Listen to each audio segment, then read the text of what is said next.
And that's kind of how it is, man. When you run into people who say they love God, and we have to be careful, right? Because we're not better than anybody, right? And our whole Right. goal is to, for us to show fruit meet for repentance as well.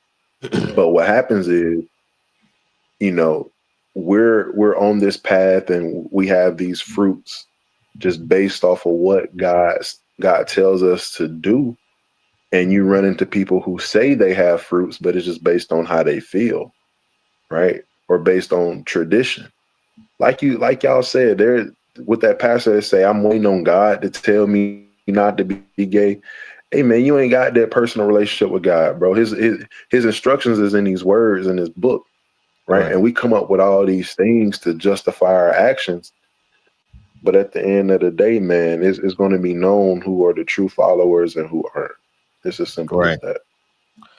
Right.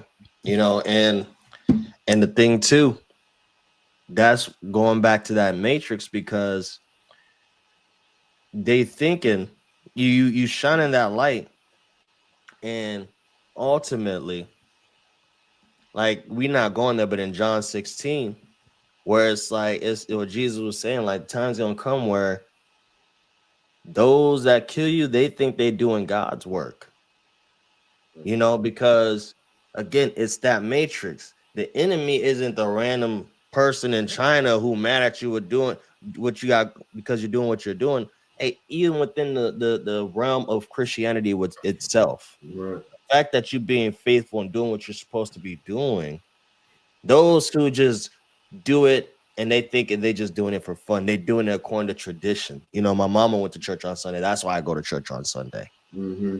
Right? That's the narrative. And then they like to get defensive and make up doctrines. Oh, well, Jesus rose on the first day of the week, but he did it though. So once you acknowledge Jesus didn't die on the first day, didn't die on Friday and resurrect on the first day of the week, are you gonna change then? You're right. What No. else you got to stand on? You know, but that's the thing. People don't want to change. So you know what? I gotta kill this guy. I gotta kill this guy. That's how Cain felt, and people may feel as though that's not where we are. Yeah, you don't see it yet, but that's where we're heading.